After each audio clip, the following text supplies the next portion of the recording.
We have apparently at the moment 82 memberships. Some of those are pairs, so I think we have something like 97, I'm told, members. But you have to put that in the context of the fact that Lincolnshire is a very big county, the second biggest in the country, and I'm listening to people saying, we've got this many, we've got that many.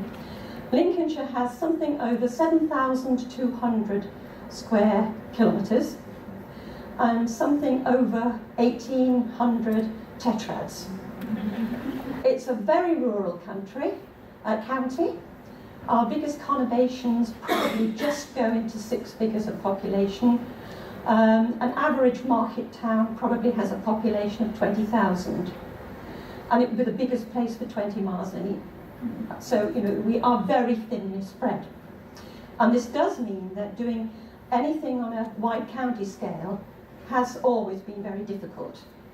The nearest bat workers to me are 10 to 30 miles away in any direction. I have a study area which is 81 km squares. And I'm not going to go out and start atlasing those very soon. It's as much as I can do to do all the roost counts and the rest of it. So in its early times, the Lincolnshire Bat Group was very much conservation based. And that, I think, is still fairly obvious in probably 2/3 of what we do is conservation based. But it is becoming a lot more now scientific in the sense of we are now collecting the data together. So I have some things here. We have 12 VBWs, and they obviously are just about worked off their feet. You can imagine 12 into 7,200 is a lot of work to do. We do have, I know of, thinking about it last night, 5 carers.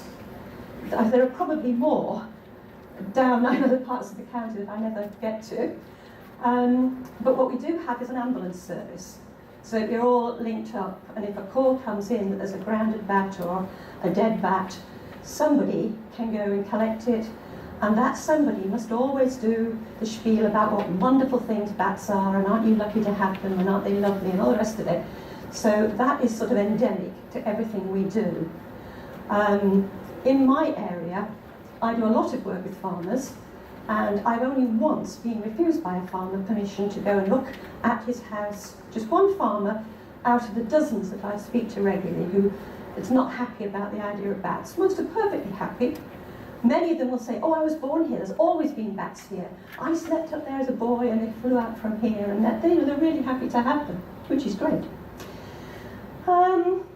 In 2013, we apparently had 140 grounded bat calls, most of those through our own website, and very few from BCT.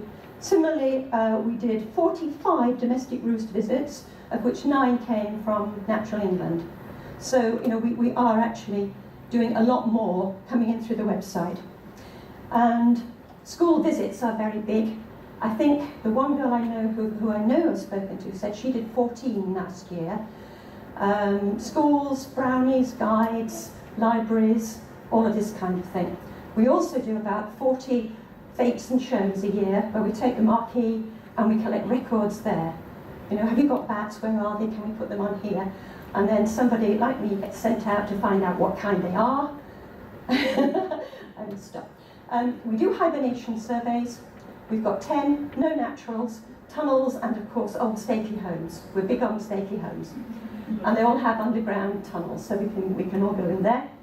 And we do now have 2 research projects ongoing, barber stells and brown long-eared, different people and groups. And we've just started a Dorbenton survey in the Fens, because we have masses of waterways, hundreds and hundreds of kilometres of waterways, and a lot of Dorbentons, and we don't know enough about where they roost. So everybody is being sent out there to follow them back. Okay? Thank you.